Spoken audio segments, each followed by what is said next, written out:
Joey Carbstrong recently released the powerful documentary Pignorant, exposing the pork industry and the RSPCA's involvement with it. We went to the RSPCA's head office to protest them and call them out for the animal abuse they've been approving for years. During a speech I was giving on the megaphone, I noticed a well-dressed man watching and listening intently and occasionally nodding at the things I was saying. So as soon as I finished my speech, I went over to have a chat with him. In today's video, you're going to see the speech I gave, and then right after, you're going to see the entire conversation I had with this extremely reasonable man.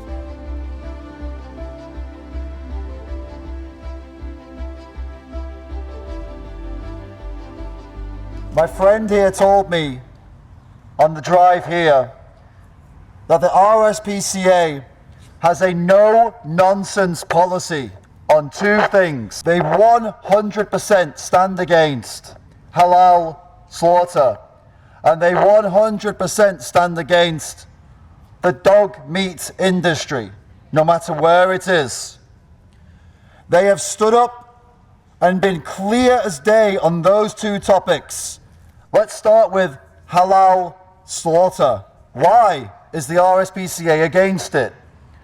Because, as they call it, it is a non-stun method of slaughter, meaning the animal is conscious and then they are killed consciously by a knife to the throat.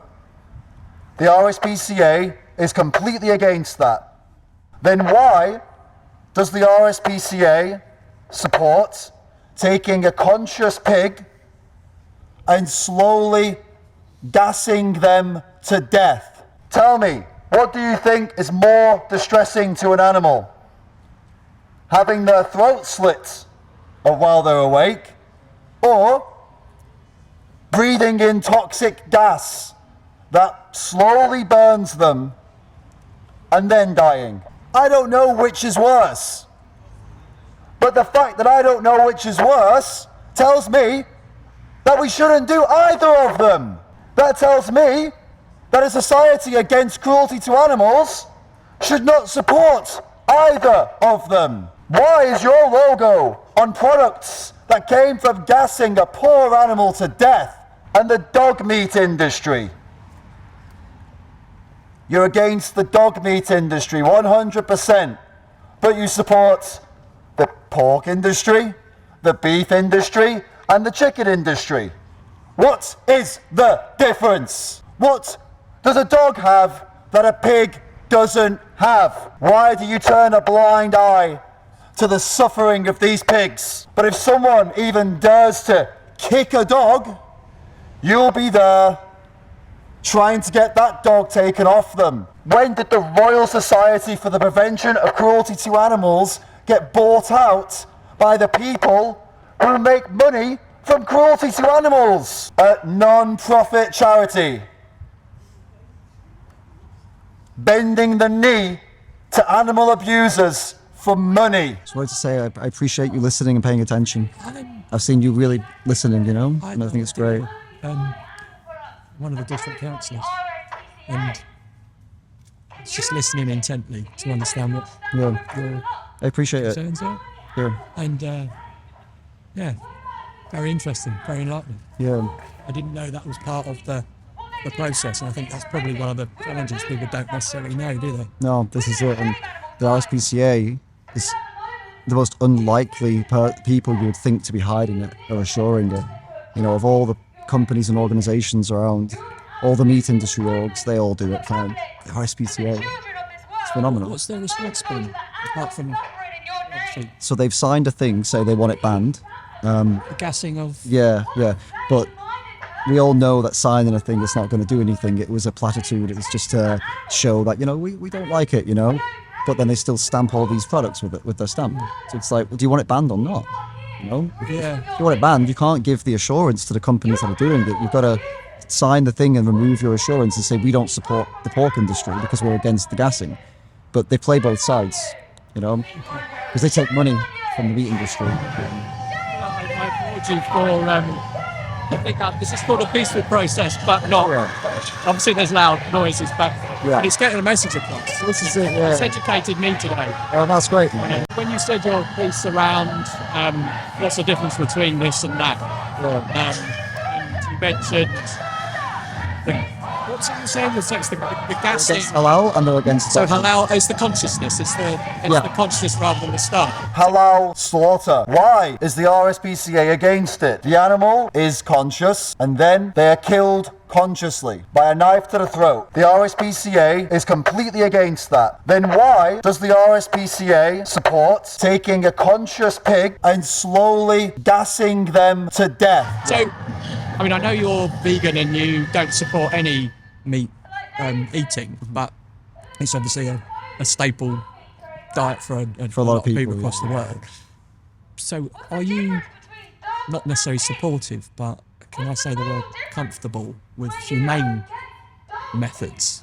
What would it be? Above, which I don't know what they are because I'm not involved in that. Yeah, I can tell you what the current methods are. So the alternative to this, which they can't do, by the way, because it's the production. The reason they do the gas is because they can do so many pigs at the same time.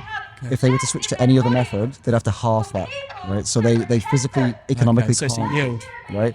But with the other methods that some use, they will get pigs in like a, so there'll be like a kind of like a runway kind of thing, like a supermarket, you know, those, what's the word I'm looking for? The conveyor belt. Yeah. Then they jam them in by the shoulders and they slowly move up the conveyor belt. When they get to the end, they poke them out a little bit. They get this tongues and they zap them here in the temples. Okay, the stun thing you mentioned. So they do that and then they fall out and then they slit their throats. That's another humane method. With other animals, they'll shoot them in their head and slit their throats. With chickens, they'll drop them into electrified water, so then they'll slit their throats. These are the only ways, apart from halal. Some Muslims think that's humane, just spit them apart. I personally don't believe there is a humane way to do it while we can just eat plant-based, right? Because if it were for survival, yeah, fair play, we'll do it the best way possible, right? And we can argue about that. When it's not for survival, the best thing to do is just not do it. You know, that's humane. Don't breed them, don't mutilate them, don't electrocute them, don't gas them, don't stab them. Leaving to it, right? Yeah, that's enlightening. You know, don't create the problem to begin with if we don't need to, right? That's the logic of being a vegan, basically. I mean, it's a difficult one, and I know I'm on record here, but I am a meat eater, but I don't necessarily understand the process of how it goes from field to table. You're a very honest person. You wouldn't believe how many people try to hide that fact that they don't know. I don't know. I generally don't know. You kind of assume, I think you probably don't want to know. Yeah, because is there actually, as you said, is there a humane way of doing it and satisfying the need that I've grown up with, knowing and being an eater of meat, and I appreciate that there are people that don't eat meat.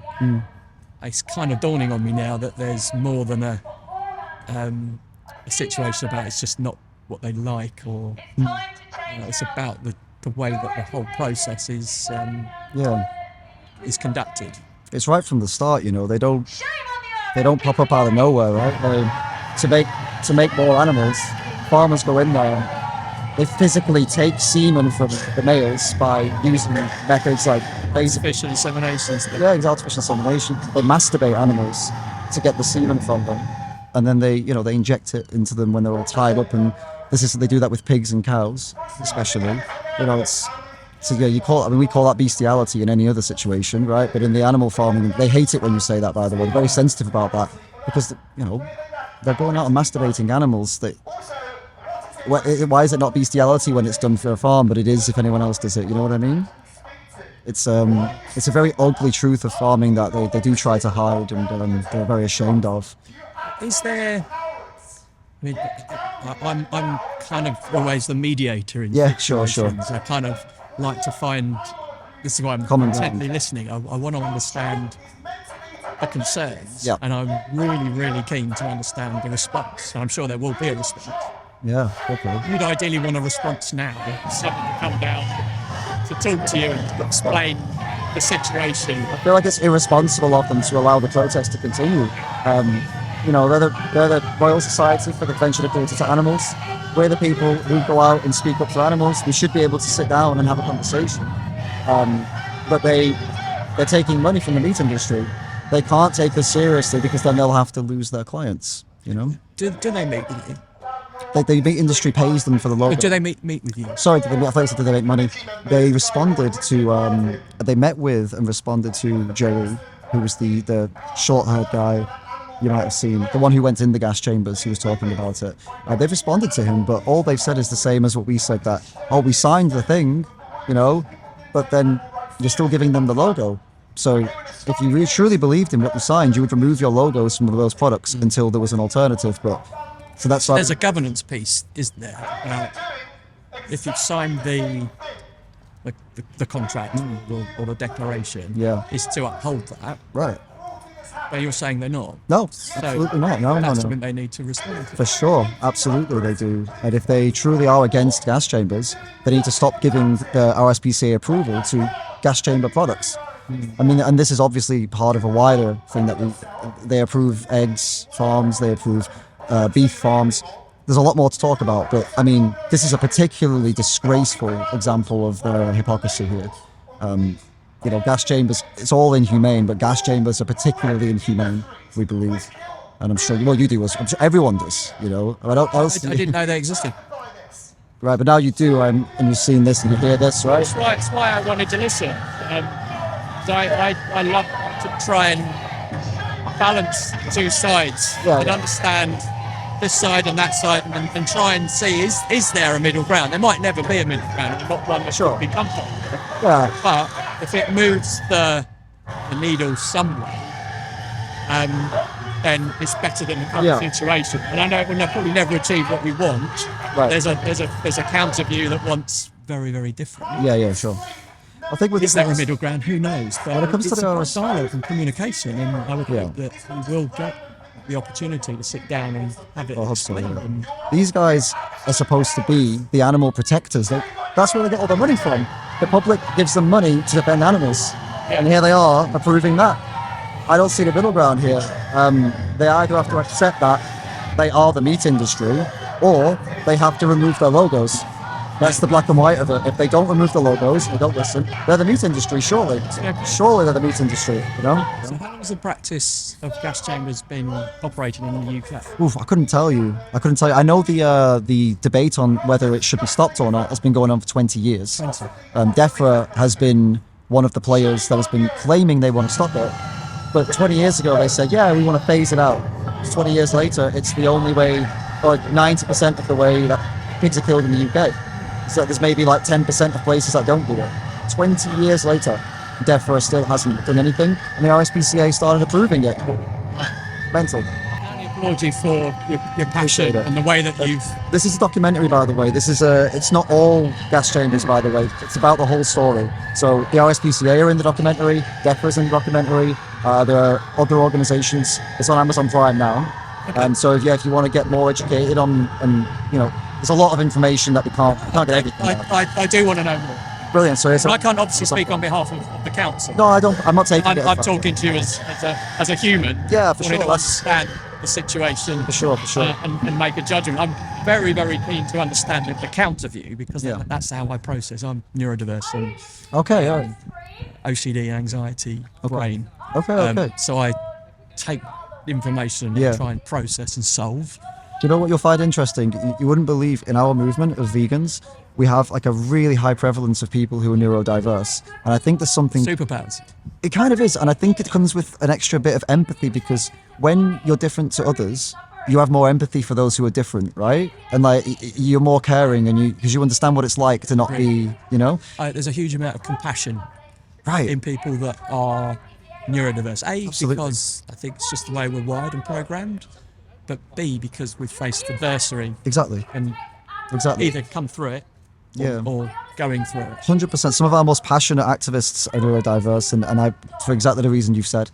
So I hope we'll see you one day with us. Yeah, no. I hope anytime we'll go off. Good luck with everything. Yeah. I hope you'll join us one day. I hope you'll watch this, and I hope... Well, I'll certainly watch. And I've got there's definitely an interest there. Great. But as I said, I kind of want to balance the two sides of the debate. Sure. Oh, yeah, with sure. some conclusions. Well, and listen- then once it's evident, Yeah, sure. I can then With subscribe you as an to individual, I hope you'll go away and research this, research the other industries too. Pour some into it.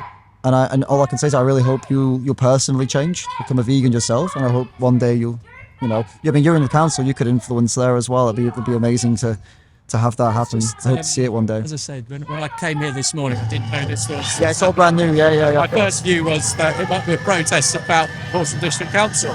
Right. And then I saw that, because normally when you've got the badge on, and there is a protest against Horsham District Council, but I still get involved because I like to balance things out. Well, you're more brave than the RSPCA anyway.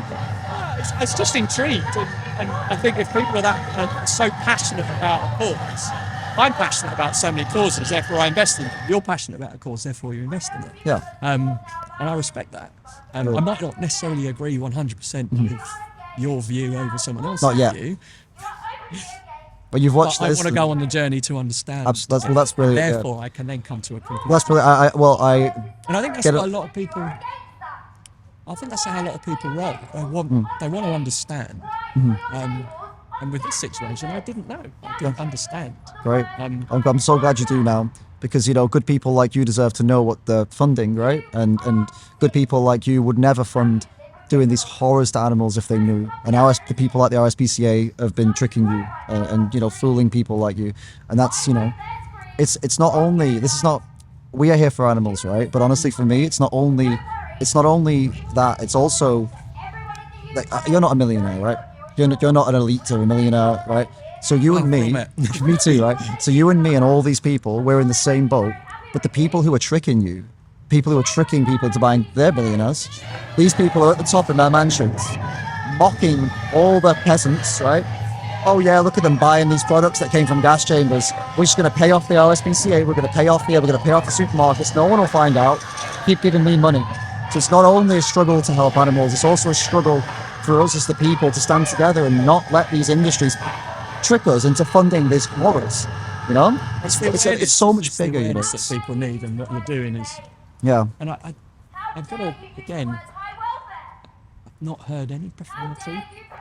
I've heard balanced argument. I've seen passion. And as I say, I've invested in the time, and it's been really productive time for me. So thank you. No, thank you so much. If you do, you gonna remember this for Amazon Prime? I don't think I'm going to forget that. Great, Pignorant. Okay, All right. I'll shake hand one more Thanks time. a lot. Thank you, mate. Thank Take you. care. I'll be going down into the gas. We're going to get a call.